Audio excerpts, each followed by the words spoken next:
दोस्तों स्वागत है आपका।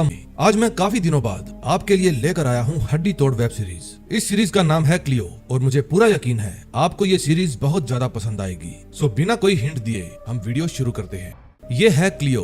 ये बहुत ही शातिर और तेज दिमाग की लड़की है। इस समय ये बर्लिन में है और अपने एक मिशन को पूरा करने के लिए जा रही है। फिर ये एक सुरंग से होती हुई एक बिल्डिंग में एंटर करती है। फिर वहाँ उसे एक रूम के अंदर बने लॉकर में से कुछ पैसे मिलते हैं जो इसके काम की कीमत थी। वहाँ पर विग और कुछ कपड़े भी थे और एक उस्तरा भी। फिर वो उन कपड़ों को पहनकर उस बिल्डिंग में बने बार में जाती है। वहाँ पर टॉमी नाम का एक पुलिस वाला भी था जो कि उस पर लाइन मारने की कोशिश करता है, लेकिन क्लियो उसकी तरफ ध्यान नहीं देती और जाकर डांस करने लगती है। उसके डांस से अट्रैक्ट होकर एक बंदा उसकी तरफ खींचा चला आता है और उसके साथ डांस करने लगता है। फिर क्लियो उसको इशारा करके वहाँ से बाहर ले जाती है और उसको ऐसा नशा देती है जिसके कारण कुछ ही पलों में उसका काम तमाम हो जाता है। फिर जब वो वहाँ से बाहर जाती है तो टॉमी नाम का वो पुलिस वाला उसे देख लेता है। तभी एक लेडी उस आदमी की लाश के पास जाती है और उसकी पॉकेट से एक चाबी निकाल कर ले जाती है। इतने में टॉमी भी उस लाश को देख लेता है और समझ जाता है कि जरूर ये उसी लड़की का काम है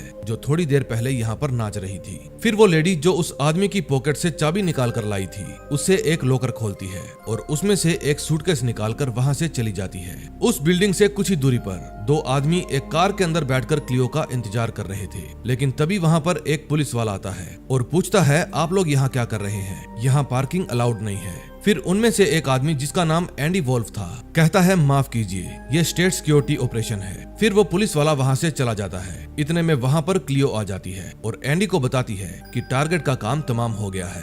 दूसरी तरफ मौकाए वारदात पर पुलिस पहुँच जाती है। फिर टॉमी बताता है कि मैं भी आपका कुलीग हूँ होमिसाइड फ्रॉड डिपार्टमेंट से। मैंने उस कातिल लड़की को देखा है, वो मेरे पास में ही बैठी थी। वो 25 साल की एक खूबसूरत लड़की थी। उसके चाल चलन से लग रहा था वो किसी मिशन पर है। मैंने उसका स्केच भी बनाया है, वो कुछ ऐसी दिखती थी। पुलिस वाले कहते हैं इस ड्राइंग को किसी के पास भेजेंगे तो वो हंसेंगे। अब तुम पकड़ो अपनी ड्राइंग और अपने घर जाओ। तभी एंडी क्लियो को छोड़कर बर्लिन के मिनिस्ट्री ऑफ स्टेट सिक्योरिटी में जाता है और वहाँ जाकर कर्नल को बताता है कि क्लियो ने अपना मिशन पूरा कर लिया है। फिर कर्नल कहते हैं ये तो बहुत खुशी की बात है, लेकिन मैंने सुना है तुम्हारा उसके साथ चक्कर चल रहा है। अगर ये बात सच निकली तो तुम्हारे अखरोट की खैर नहीं। इतने में क्लियो भी अपने घर पहुंच जाती है और कुछ ही देर बाद वुल्फ भी वहां पर आ जाता है। वे दोनों काफी समय से एक दूसरे के साथ रह रहे थे। फिर क्लियो बताती है कि मैं मां बनने वाली हूं और इसलिए आज का मिशन मेरा आखिरी मिशन था। फिर ये बात सुनकर वुल्फ झूम उठता है क्योंकि वो बाप बनने वाला था। दूसरी तरफ जब टॉमी अपने घर जाता है तो अपनी वाइफ की डांट के डर से मरने का नाटक करता है। उसकी वाइफ कहती है नाटक मत करो, 2 दिन पहले तुम बियर पीने गए थे और आज लौट रहे हो। फिर वो अपनी वाइफ को मर्डर वाली घटना के बारे में बताता है और कहता है मुझे काफी समय बाद खुद को साबित करने का मौका मिला है। फिर वो जेम्स बॉन्ड की तरह सूट बूट पहनकर अपने ऑफिस जाता है क्योंकि उसको लगता था कि वो मौकाए वारदात पर मौजूद था, इसलिए ये केस उसको ही मिलेगा। लेकिन उसका बॉस कहता है मैंने तुम्हारी ड्राइंग के चर्चे सुने हैं, तुम अपना काम तो ठीक ढंग से कर नहीं सकते, अब ये मर्डर का केस संभालोगे, दूर हो जाओ यहाँ से। तभी कर्नल के पास एक ऑफिसर आता है और बताता है कि वेस्ट बर्लिन के खुफिया पुलिस को इसके बारे में पता चल गया है। फिर कर्नल देखता है इस फाइल के अंदर क्लियो की पेंटिंग थी। फिर वो किसी के पास फोन करता है और कहता है मामला गड़बड़ हो गया। अगले सीन में हम देखते हैं क्लियो के नाना के घर उनकी बर्थडे पार्टी चल रही थी और क्लियो भी वहाँ पर मौजूद थी। उसके नाना एक बहुत बड़े ऑफिसर थे।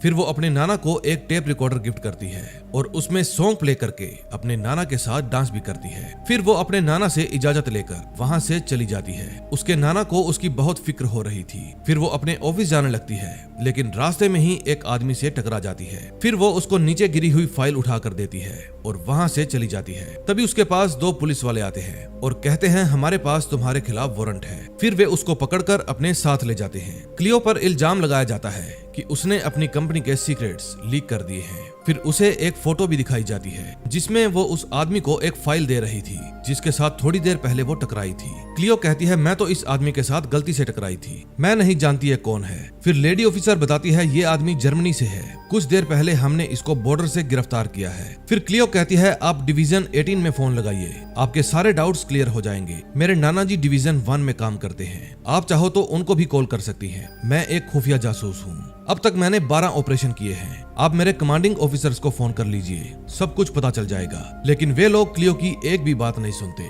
और अपनी कंपनी के रिकॉर्ड्स लीक करने के जुर्म में उसको उम्र कैद की सजा सुनाई जाती है। फिर क्लियो कहती है मैं चाहती हूँ आप मेरे विटनेस से बात कीजिए। फिर जज बताती है कि उन्होंने ही तुम्हारे खिलाफ बयान दिए हैं जिसमें तुम्हारे साथ काम करने वाले ऑफिसर और तुम्हारे नाना जी भी शामिल हैं। फिर क्लियो कहती है मैं माँ बनने वाली हूँ। जज कहती है ये तो तुम्हें जुर्म करने से पहले सोचना चाहिए था। फिर उसको जेल भेज दिया जाता है। तभी उसके नाना जी उसके लिए एक लेटर लिखते हैं कि मैंने अपने जीवन में बहुत से मुश्किल फैसले लिए हैं, लेकिन तुम्हें जेल भिजवाना उन सब से मुश्किल था। अगर कभी तुम इस लेटर को पढ़ो तो तुम मुझे माफ कर देना। तभी एंडी को भी फोन करके बता दिया जाता है कि क्लियो डीएक्टिवेट हो चुकी है। अब से वो किसी भी मिशन में भाग नहीं ले सकती। अब क्लियो को जेल में डाल दिया जाता है। क्लियो के साथ धोखा हुआ था, लेकिन उसको ये नहीं पता था कि ये किसकी साजिश थी और उसने इसके साथ ऐसा क्यों किया। फिर वो अपने छोटे से सेल में चीखती चिल्लाती है, लेकिन कोई भी दरवाजा नहीं खोलता।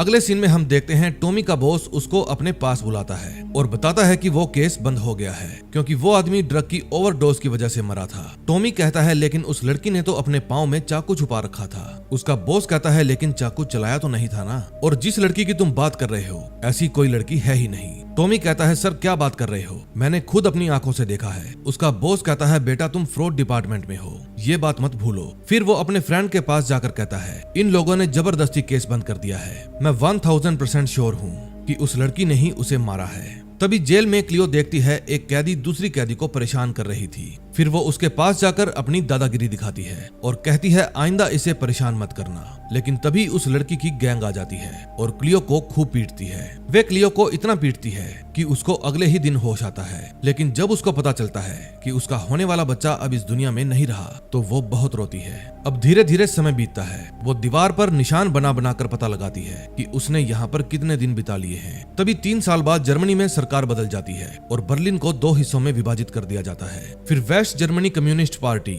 ये फैसला लेती है कि जितने भी कैदी राजनीतिक मामले में अंदर गए हैं उन सबको बरी कर दिया जाएगा। और कहीं न कहीं क्लियो का मामला भी कुछ इसी तरह का था, इसलिए उसे भी बरी कर दिया जाता है।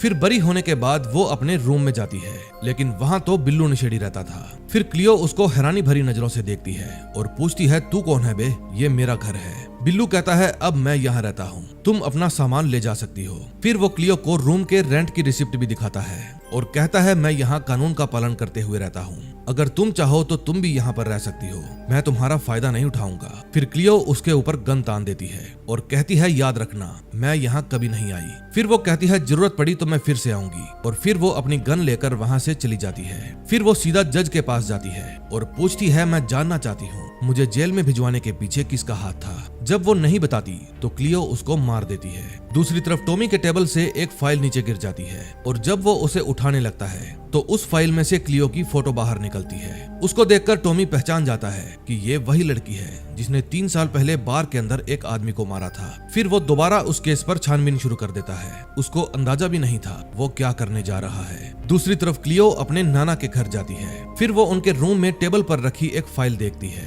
जिसके अंदर से उसे एक कैसेट मिलती है। फिर वो उस कैसेट को प्ले करती है। उसमें उसके नाना के बयान थे जो उन्होंने क्लियो के खिलाफ दिए थे। जब उनसे पूछा गया कि क्या आपकी नाती मिनिस्ट्री ऑफ स्टेट सिक्योरिटी के लिए काम करती है तो उन्होंने साफ साफ मना कर दिया। इतने में उसके नाना भी वहाँ पर आ जाते हैं। फिर अपनी टेप चलता हुआ देख वो समझ जाते हैं कि अब मुझे क्लियो को सफाई देनी पड़ेगी। फिर वो टेप रिकॉर्डर को बंद कर देते हैं और कहते हैं ये सब क्या सुन रही हो, मैं तुम्हारा फेवरेट केक लेकर आया हूँ, मुझे पता था तुम यहाँ पर आओगी, आओ मिलकर उसे खाते हैं। लेकिन क्लियो गुस्से में वहीं पर बैठी रहती है और पूछती है आपने ऐसा क्यों किया नानू। उसके नाना कहते हैं मैं सिर्फ ऑर्डर्स फॉलो कर रहा था, हमारी जॉब में ऐसा ही होता है। तुम्हारी फोटो उनके हाथ लग गई थी और तुम पकड़ी जाती।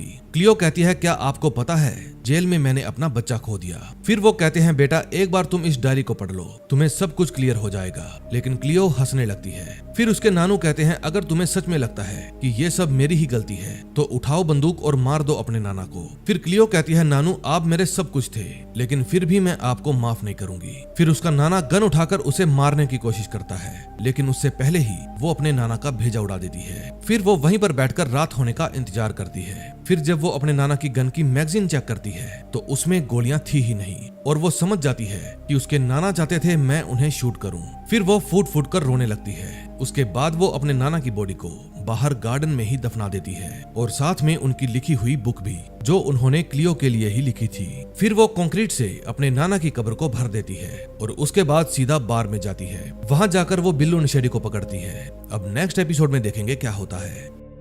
सेकंड एपिसोड की शुरुआत में हम देखते हैं कि गंजू हटेला एक आदमी को वही लाल रंग का सूटकेस देता है और कहता है ये बर्लिन के कामरेड का सूटकेस है। क्लियो जेल से बाहर आकर परेशान करने लगी है, ध्यान रहे ये सूटकेस उसके हाथ ना लगने पाए। दूसरी तरफ क्लियो बिल्लू नशेड़ी के घर से अपनी कुछ फोटोज लेकर आती है और फिर उनको देखते देखते इमोशनल हो जाती है। फिर वो अपने बॉयफ्रेंड की फोटो देखती है और फिर वो उसको ढूंढने के लिए निकल पड़ती है। वो उसका पता लगा लेती है कि वो कहाँ पर रहता है और उसका पीछा करने लगती है। फिर जब वो उसके अपार्टमेंट का दरवाजा खटखटाती है तो दरवाजा कोई प्रेग्नेंट औरत खोलती है। फिर उसको देखकर क्लियो चौंक जाती है और मौका संभालते हुए कहती है, मैं लोकल हाउसिंग अथॉरिटी से आई हूँ, हमें पता चला है कि आपके घर में गंदा पानी आ रहा है, क्या मैं चेक कर सकती हूँ? फिर वो प्रेग्नेंट औरत क्लियो को अंदर ले जाती है और बताती है कि पानी तो ठीक ही आ रहा है, फिर भी आप चेक कर लीजिए। तभी वहाँ पर उसका बॉयफ्रेंड एंडी भी आ जाता है और वो क्लियो को देखकर चौंक जाता है। फिर एंडी की वाइफ पानी लेने के लिए चली जाती है। फिर घबराया हुआ एंडी कहता है,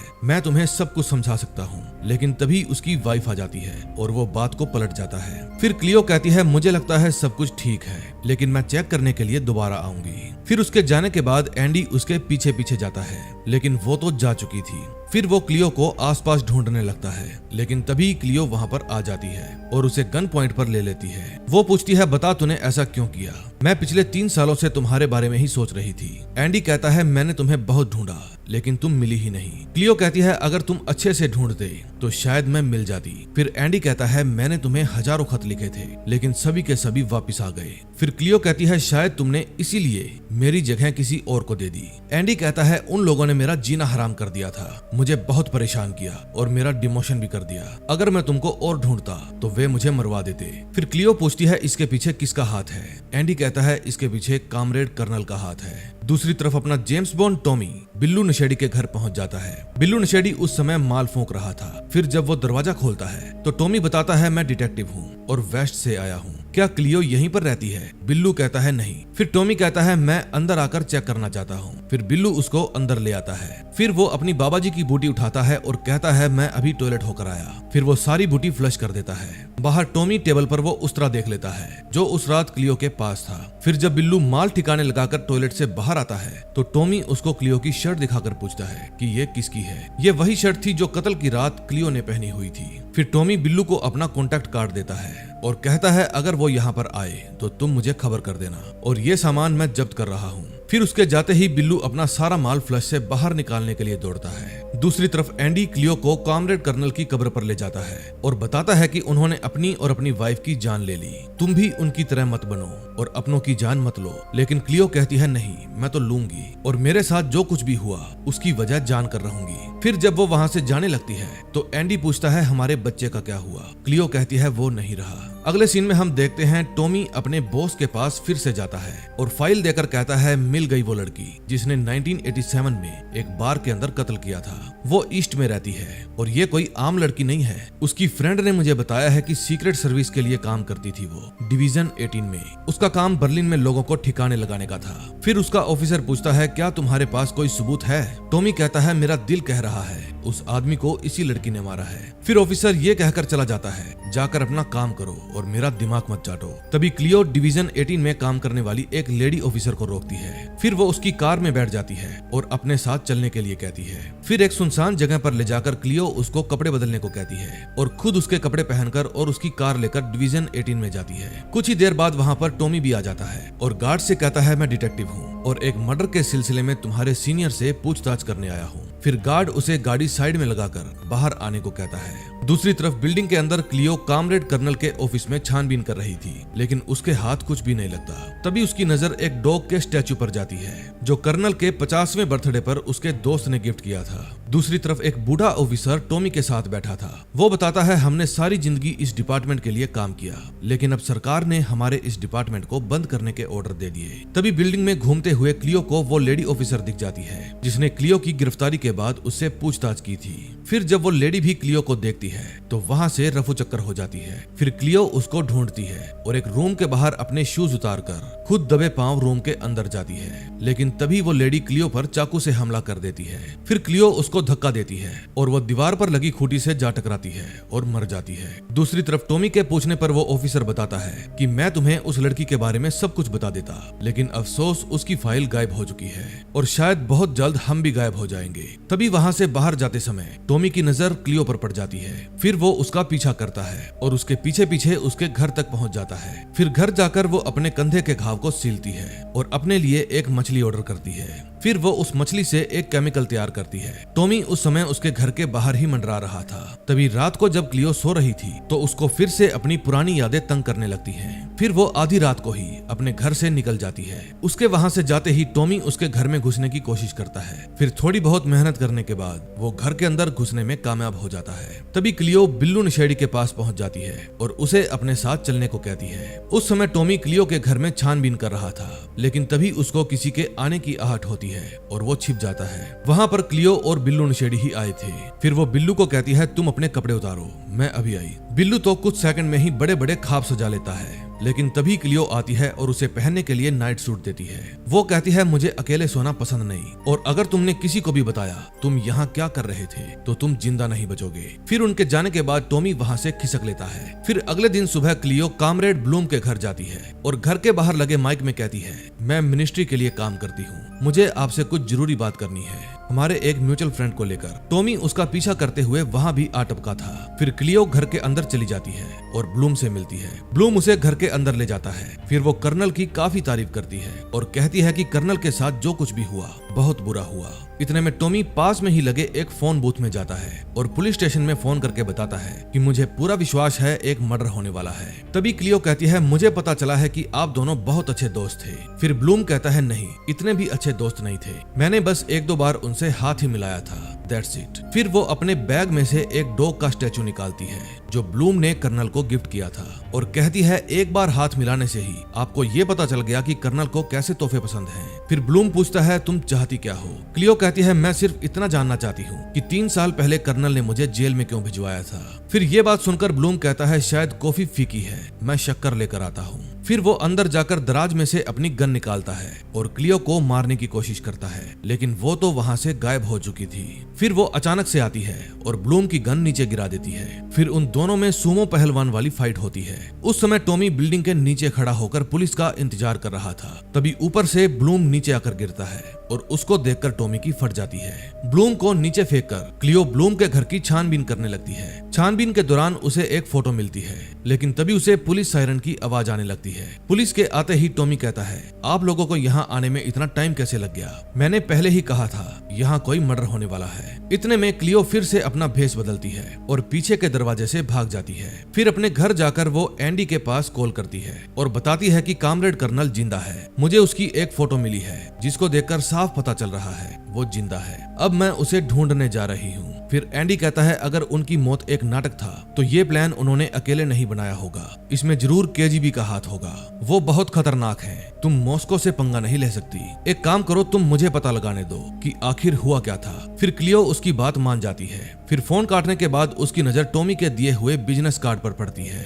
फिर पूछने पर बिल्लू बताता है एक आदमी तुम्हारी पूछताछ करने के लिए मेरे घर आया था, लेकिन मैंने उसे तुम्हारे बारे में कुछ भी नहीं बताया। फिर वो कहती है गड़बड़ हो गई और वहाँ से चली जाती है। तभी टॉमी जब अपने घर बैठा था तो उसकी वाइफ मार्केट से घर आती है। फिर वो अपनी वाइफ को बताता है कि वो लड़की फिश से जहर बनाती है, उसने एक आदमी को भी खिड़की से फेंक दिया, वो बहुत ही शातिर है। फिर उसकी वाइफ कहती है तुम चुपचाप इधर आकर खाना बनाओ, आज तुम्हारी बारी है। खाना बनाते वक्त भी वो अपनी वाइफ का दिमाग चाट रहा था। फिर उसकी वाइफ कहती है तुम उसको पकड़कर जेल में क्यों नहीं डालते। टॉमी कहता है नहीं डाल सकता, मेरे पास उसके खिलाफ सबूत नहीं है। तभी उसके घर की बेल बजती है और टॉमी का बेटा जाकर दरवाजा खोलता है। बाहर क्लियो आई थी। वो कहती है हाय, मेरा नाम क्लियो है, क्या सुभाष पनवाड़ी यहीं पर रहता है। वो लड़का कहता है नहीं। फिर जब वो अंदर जाता है तो टॉमी पूछता है कौन था। उसका बेटा बताता है क्लियो नाम की कोई लड़की थी, सुभाष के बारे में पूछ रही थी।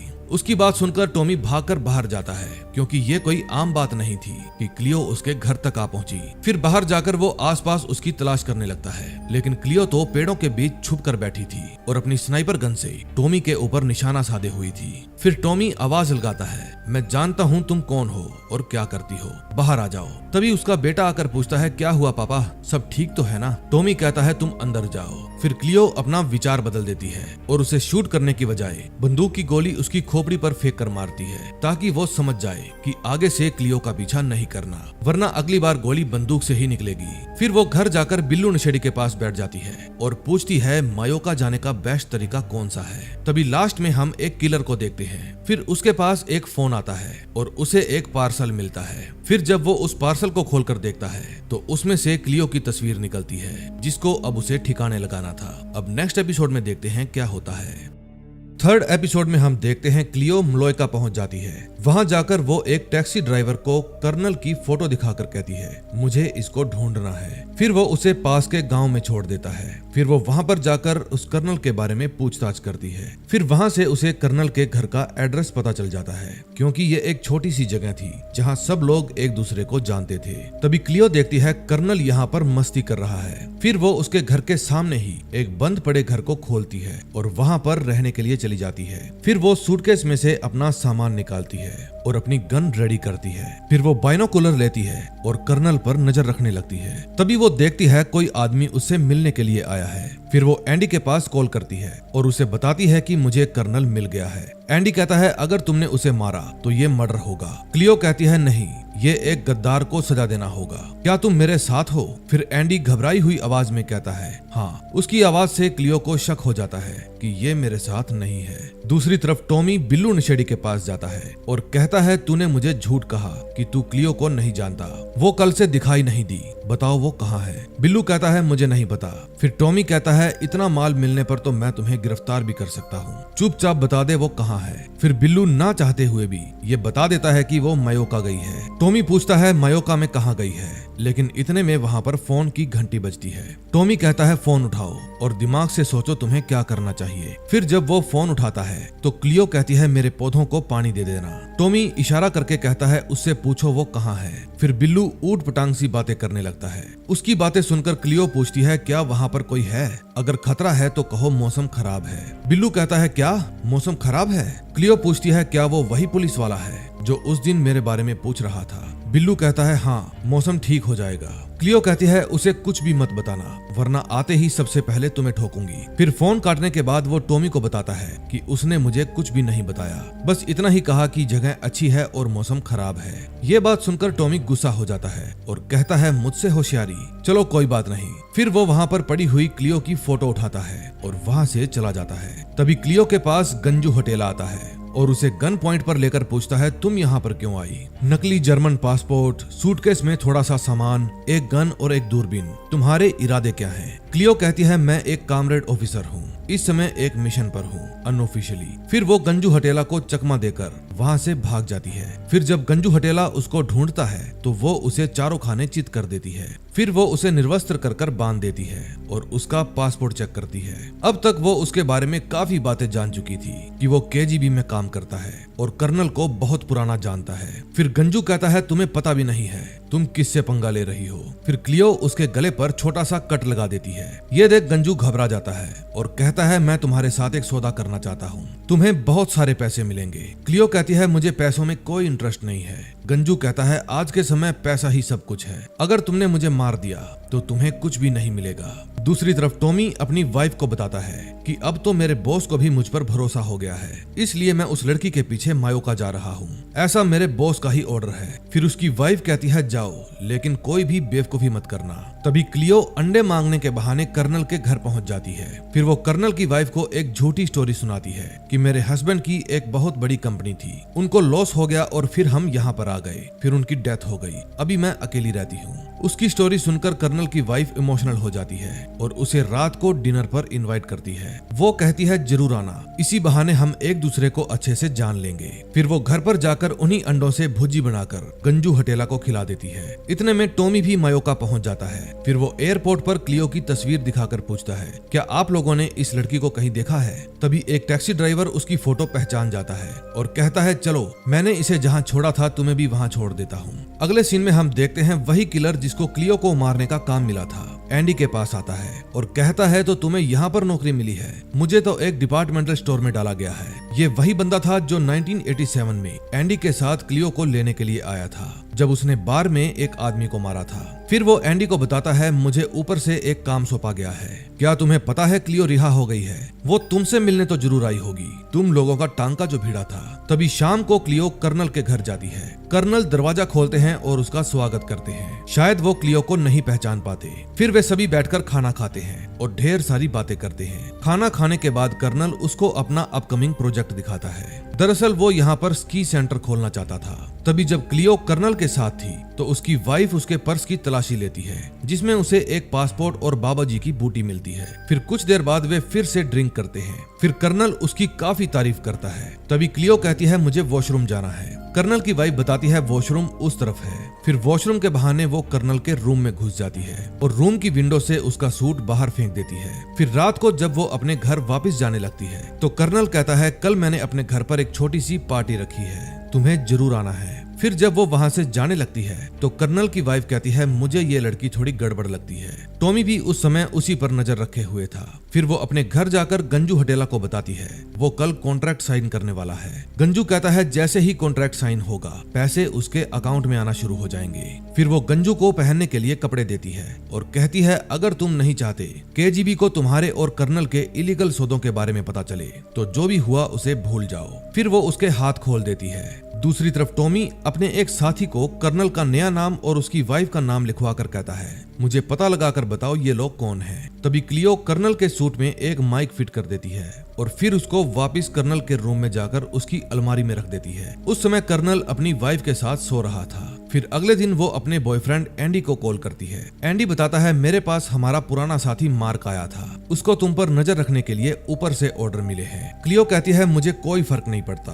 फिर एंडी कर्नल के बारे में पूछता है। क्लियो बताती है वो यहाँ आराम की जिंदगी जी रहा है। उसने केजीबी को बहुत सारे पैसे दिए हैं ताकि वो उसे यहाँ पर छुपा सकें। वो पैसों के लिए हमारे देश के सीक्रेट्स दूसरे देशों में बेच रहा है। मुझे कुछ तो करना ही पड़ेगा। फिर एंडी कहता है तुम कोई भी गलत काम मत करना क्योंकि तुम्हें बचाने कोई नहीं आएगा। अगले सीन में हम देखते हैं क्लियो एक रेस्टोरेंट में बैठकर अपना जूस एंजॉय कर रही थी, लेकिन तभी उसके पास टॉमी आ जाता है। टॉमी कहता है क्लियो मैं अच्छे से जानता हूँ तुम कौन हो और यहाँ पर क्या करने आई हो। 3 साल पहले 1987 में जब तुमने बार में एक आदमी को मारा था उस समय मैं वहीं पर था। उसके बाद तुम्हारे लोगों ने तुम्हें धोखा दे दिया और तुम्हें जेल में भिजवा दिया। लेकिन क्यों? शायद ये तुम्हें भी नहीं पता और इसीलिए तुम सभी को सजा देना चाहती हो। तुम यहाँ कर्नल को मारने आई हो और हाँ तुम्हें अकेला सोना पसंद नहीं है। क्लियो कहती है तुम्हें तो राइटर होना चाहिए और तुम्हें मुझ पर एक किताब लिखनी चाहिए। टॉमी कहता है मैं जानता हूँ तुम यहाँ जो करने आई हो करके ही रहोगी, लेकिन एक बात कान खोलकर सुन लो,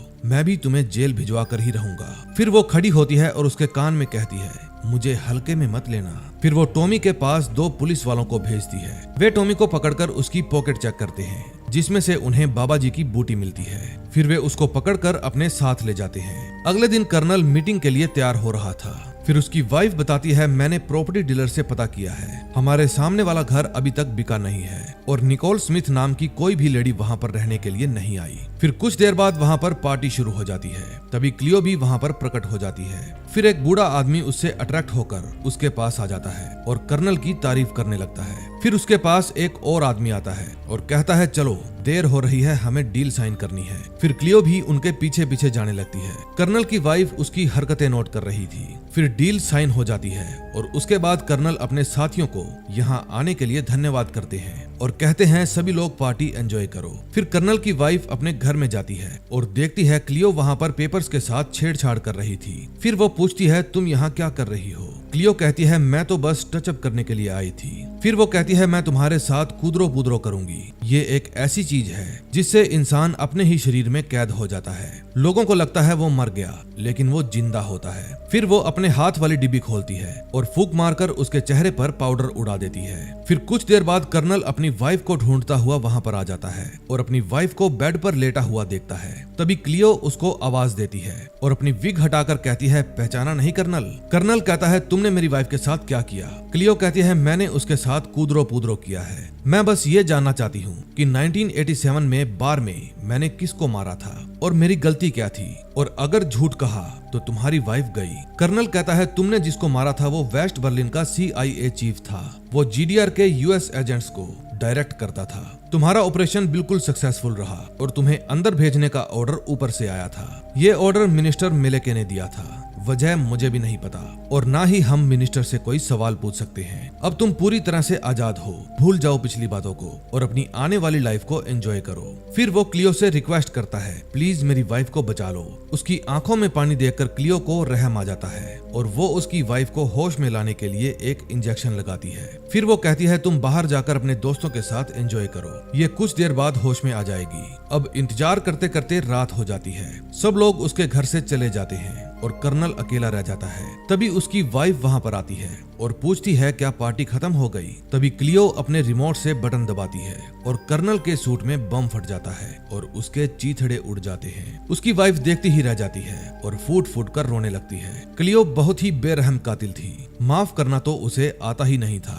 तभी क्लियो को ढूंढता हुआ उसका पुराना साथी मार्क वहां पर पहुंच जाता है और कर्नल की वाइफ को ठोक देता है। फिर वो कर्नल के फोन से अपने बॉस के पास कॉल करता है और कहता है वो मुसीबतें बढ़ा रही है, लेकिन मैं जल्द ही इसका इलाज कर दूंगा। अगले दिन टॉमी को भी रिहा कर दिया जाता है। तभी गंजू हटेला फेडरल इंटेलिजेंस सर्विस में कॉल करता है और बताता है, मेरे पास 1987 में बर्लिन के बिग एडन में हुए मर्डर की खास इन्फॉर्मेशन है जो आपके बहुत काम आ सकती है। तभी टॉमी भी सीधा क्लियो के घर जाता है, लेकिन वो वहाँ से जा चुकी थी। जाने से पहले वो टॉमी के लिए एक लेटर छोड़ गई थी और साथ में बादाम का केक भी। लेटर में लिखा था, नन्हे बच्चे खेल रहे थे जब दुश्मन की गोलियां बरसी, मुस्कुराते चेहरों के साथ उनकी किलकारियां बंद हो गई। फिर क्लियो कर्नल की वाइफ बनकर एक बैंक में जाती है और कहती है, मेरा नाम रेगिना ग्रोसमैन है, मुझे अपना अकाउंट बंद करवाना है। फिर बाहर आकर वो कहती है, क्लियो खतरों से लड़ने के लिए हमेशा तैयार।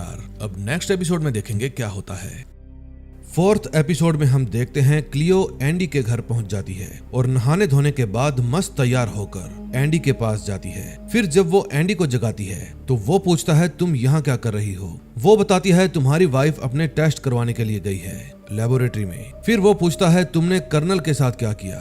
क्लियो कहती है, उसकी तो टिकट कट गई, लेकिन मुझे पता चला है कि सभी ऑर्डर्स ऊपर से आए थे जो कि मिनिस्टर मिलिके ने दिए थे। अब मेरा उससे मिलना जरूरी है, इसलिए मैं उससे मिलने के लिए जेल में जाऊंगी जहां वो कैद है। एंडी कहता है, ठीक है तो मैं भी तुम्हारे साथ चलूंगा। लेकिन क्लियो कहती है, रहने दो यार, अपनी प्रेग्नेंट वाइफ को संभालो, मैं खुद देख लूंगी। टॉमी भी अब वापस आ जाता है और अपने दोस्त को बताता है कि वो लड़की एकदम पागल है, एक एक करके वो सबको मार रही है। वो चाहती तो मुझे भी मार देती, लेकिन नहीं मार रही। वो एक एक करके सभी बड़ी मछलियों को खा रही है। फिर उसका दोस्त कहता है, इसका मतलब उसका अगला टारगेट उन सबसे बड़ी मछली है, यानी कि मिलिके। टॉमी कहता है, तू तो जीनियस निकला यार, अगला टारगेट वही है, लेकिन वो जेल में है। तभी वहाँ पर उसका बॉस आ जाता है। वो कहता है, तुम किससे पूछकर मालकोवा में गए थे? अब से तुम फील्ड का नहीं बल्कि बैक ऑफिस का काम संभालोगे। फिर टॉमी तैश में आकर नौकरी छोड़ने की धमकी दे देता है और उसका बॉस कहता है, ठीक है छोड़ दो, और वहाँ से चला जाता है। फिर टॉमी का दोस्त पूछता है, अब तुम क्या करोगे?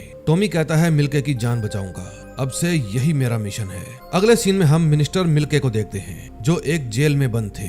तभी एक सिपाही उसके पास खाना लेकर आता है, लेकिन वो खाना वापस भेज देते हैं। उनको देखकर लग रहा था कोई चिंता उन्हें खाए जा रही है। तभी हम ली को देखते हैं, वो अपनी बॉस के पास जाती है और बताती है कि मेरे कॉन्टैक्ट ने मुझे बताया है 3 साल पहले बर्लिन के एक बार में जो आदमी की लाश पाई गई थी उसका मर्डर क्लियो ने किया था। तहकीकात में विक्टिम की मौत का कारण ड्रग की ओवरडोज बताया गया था, लेकिन मेरे कॉन्टैक्ट को पूरा यकीन है वो काम क्लियो का था। फिर उसकी बॉस कहती है, अगर तुम्हें प्रमोशन चाहिए तो तुम इस पर काम शुरू कर दो। दूसरी तरफ क्लियो प्रिजन में जाती है।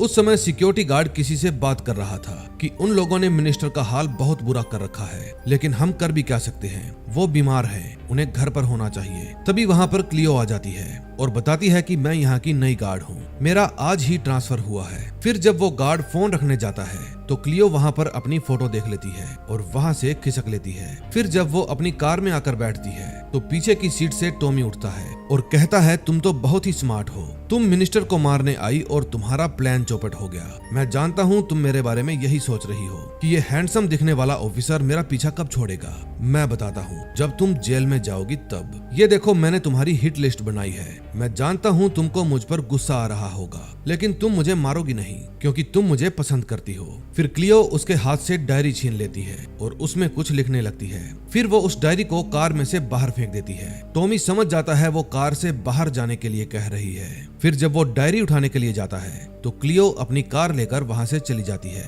फिर वो अपनी डायरी देखता है जिसमें क्लियो ने उसका भी नाम लिख दिया था। उस समय ली भी उन पर नजर रखे हुए थी। दूसरी तरफ बिल्लू नशेड़ी भी खुद को डिटेक्टिव समझने लगा था, इसलिए उसने घर में जितनी भी फाइलें पड़ी थी उन सब पर अपनी फालतू की रिसर्च शुरू कर दी थी। लेकिन तभी वहां पर क्लियो आ जाती है। फिर वो उस घर में छुपाया हुआ नोटों का बैग निकालती है और उसमें से कुछ पैसे ले लेती है। फिर बिल्लू पूछता है तुम आखिर काम क्या करती हो? क्लियो बताती है मैं कॉन्ट्रैक्ट किलर हूँ। फिर बिल्लू नशेड़ी कहता है मैं भी तुम्हें एक राज की बात बताता हूँ, मैं एक एलियन हूँ और दूसरी दुनिया से आया हूँ। मुझे इस दुनिया में सभी छपरी यूट्यूबरों को मारने के लिए भेजा गया है, खासकर ढिंचक पूजा को। मेरा काम खत्म होते ही वे लोग यूएफओ भेजेंगे और मैं यहाँ से चला जाऊंगा। फिर क्लियो कहती है जाकर इस बैग को इसकी जगह पर रख दो। फिर वो अपने एक दोस्त से हथियार खरीदने जाती है। उसे उसके शूज भी पसंद आ जाते हैं और वो उन्हें भी खरीद लेती है। फिर वो सीधा टॉमी के घर जाती है जो उस वक्त अपनी वाइफ से बातें कर रहा था और उसको मनाने की कोशिश कर रहा था क्योंकि वो इस फालतू के केस में अपनी जेब से ही पैसे खर्च कर रहा था।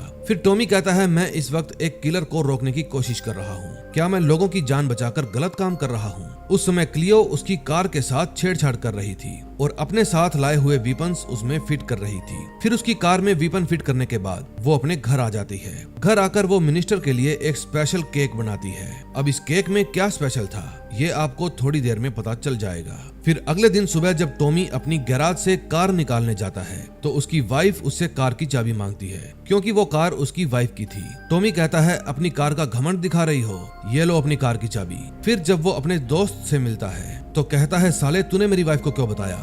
मैंने नौकरी छोड़ दी। उसका दोस्त कहता है क्योंकि वो परेशान थी। फिर टॉमी कहता है नौकरी की बात सुनकर तो जैसे वो खुश हो गई। फिर वो दूरबीन से देखता है, दूर एक कार में वही किलर बैठा था और वो दूरबीन से आसपास देख रहा था। फिर वो अपनी कार लेकर वहां से चला जाता है। फिर टॉमी भी उसके पीछे चलने को कहता है। दूसरी तरफ क्लियो वो केक लेकर प्रिजन में जाती है। वहाँ बाल सुधार केंद्र भी था। फिर वो वहाँ पर एक बच्ची से मिलती है जिसके साथ कोई भी नहीं खेलता था। फिर वो उसे रिमोट वाली कार देने के बदले एक काम करने को कहती है। फिर वो बच्ची क्लियो का लाया हुआ केक प्रिजन के अंदर लेकर जाती है जहाँ पर मिनिस्टर कैद था। फिर वो सिक्योरिटी गार्ड को कहती है हम सभी बच्चों ने मिलकर ये केक मिनिस्टर के लिए मंगवाया है क्योंकि उन्होंने हमारे लिए बहुत अच्छे काम किए हैं। फिर वो गार्ड उस केक को लेकर मिनिस्टर के पास जाता है और कहता है कि बच्चों ने ये केक खासकर आपके लिए ही मंगवाया है। मैं इसको ऑलरेडी कट करके लाया हूँ क्योंकि यहाँ पर चाकू लाना मना है। अब मिनिस्टर तो पहले से ही भूख से तड़प रहा था, इसलिए वो गार्ड के जाते ही केक खाने लगता है। केक खाते ही बूढ़ा पैरालाइज हो जाता है। फिर उसको हॉस्पिटल में ले जाया जाता है। क्लियो नर्स बनकर पहले से ही हॉस्पिटल में उसका इंतजार कर रही थी। दूसरी तरफ टॉमी मार्क पर नजर रखे हुए था। फिर वो जैसे ही अपने घर से बाहर जाता है टॉमी उसके घर के अंदर घुस जाता है। वहाँ जाकर वो उसके रूम की छानबीन करने लगता है, लेकिन तभी उसे वहाँ किसी के आने की आहट होती है। फिर वो वहाँ पर टंगे हुए हथियार लेकर छुप जाता है और जैसे ही वो इंसान उसके पास आता है वो उस पर टूट पड़ता है। उस समय वहाँ पर कोई और नहीं बल्कि ली आई थी। वो टॉमी को पकड़ लेती है और शांत होने के लिए कहती है। फिर वो उसे अपना आईडी कार्ड दिखाकर कहती है तुम अच्छा काम कर रहे हो, अब मैं चाहती हूँ कि तुम क्लियो पर नजर रखो और उससे बहुत सारी जानकारियाँ इकट्ठी करो। टॉमी कहता है क्या तुम मुझे इंटेलिजेंस में काम दे रही हो? ली कहती है नहीं, तुम्हें कुछ भी पता लगे तो इस नंबर पर कॉल करना। दूसरी तरफ क्लियो मिनिस्टर के पास चली जाती है और उसे होश में लाती है। जब वो होश में आता है तो क्लियो कहती है लेटे लेटे जिंदगी के मजे ले रहे हो? मिनिस्टर पूछता है मुझे क्या हुआ? क्लियो कहती है मैंने तुम्हें जहर दिया था और फिर बाद में बचा भी लिया। फिर वो अलार्म बजाने की कोशिश करता है लेकिन वो तो क्लियो ने पहले ही बंद कर दिया था। फिर वो उससे खुद को जेल में भिजवाने का कारण पूछती है। मिनिस्टर बताता है कि वेस्ट बर्लिन का CIA चीफ अभी भी जिंदा है, पता नहीं तुम्हें किस जुर्म में अंदर भेजा गया था। इन सब का इंचार्ज तो कोई और था, लेकिन मैं तुम्हें नहीं बता सकता वो कौन था। फिर जब क्लियो उसे गन दिखाकर डराती है तो वो बता देता है कि इंचार्ज तुम्हारे नाना जी थे। मैं इस वक्त मर रहा हूँ और मरता हुआ आदमी कभी भी झूठ नहीं बोलता। फिर क्लियो उसके पास आकर कहती है अगर तुम्हारी बातें झूठी निकली तो ओरिजिनल मौत आने से पहले ही मैं तुम्हें मार दूंगी। लेकिन तभी वो बूढ़ा उसको पकड़ लेता है और जोर जोर से चिल्लाने लगता है, लेकिन तभी वो उसके ऊपर पिलो रखकर उसे शूट कर देती है। फिर वो हॉस्पिटल से बाहर आ जाती है। उस समय उसके दिमाग में उसके नाना जी ही दौड़ रहे थे। उसे उनके साथ बिताए हुए हर अच्छे बुरे पल याद आने लगते हैं। तभी उसे याद आता है कि नाना जी ने मरने से पहले उसे एक डायरी पढ़ने के लिए दी थी, जिसको उसने नाना जी के साथ ही दफना दिया था। फिर वो अपने नाना जी के घर जाकर उनकी कब्र खोदने लगती है। फिर उसमें से वो डायरी निकालकर उसे पढ़ने लगती है, जिसमें लिखा था, प्यारी क्लियो, मैंने अपनी जिंदगी में बहुत से मुश्किल फैसले लिए हैं, लेकिन तुम्हें जेल भेजने का फैसला सबसे मुश्किल फैसला था। कुछ लोग तुम्हें मारना चाहते थे, लेकिन मैंने उनसे सौदा करके तुम्हें जेल में भिजवा दिया और तुम्हारी जान बचा ली। तुमने वेस्ट बर्लिन में जिसका खात्मा किया था, उसके पास कुछ ऐसी जानकारी थी जिससे दुनिया का खात्मा हो सकता था, लेकिन तुम्हारी वजह से ये सब कुछ टल गया।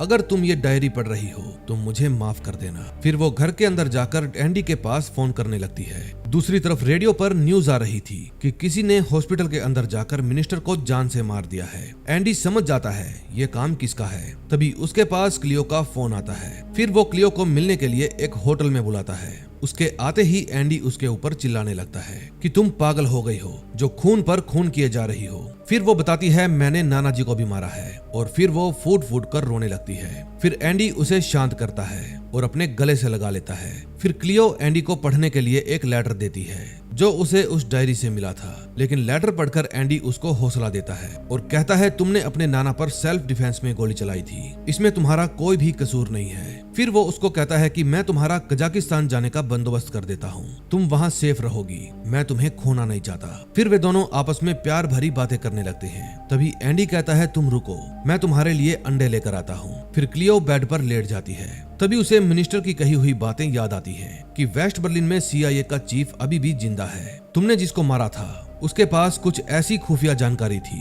जिससे पूरी दुनिया तबाह हो सकती थी। तभी वो अचानक से उठती है और कहती है, मैं जानना चाहती हूँ उस दिन बार में मैंने जिसको मारा था वो कौन था? क्या तुम वेस्ट बर्लिन पुलिस में से किसी को जानते हो? एंडी कहता है, नहीं। फिर वो कहती है, मैं जानती हूँ, अभी फिलहाल कजाकिस्तान जाने का प्रोग्राम कैंसल। फिर वो भागकर सीधा टॉमी के घर जाती है। उसे डर था कि उसके पहुंचने से पहले कोई उसकी गैराज का दरवाजा न खोल दे।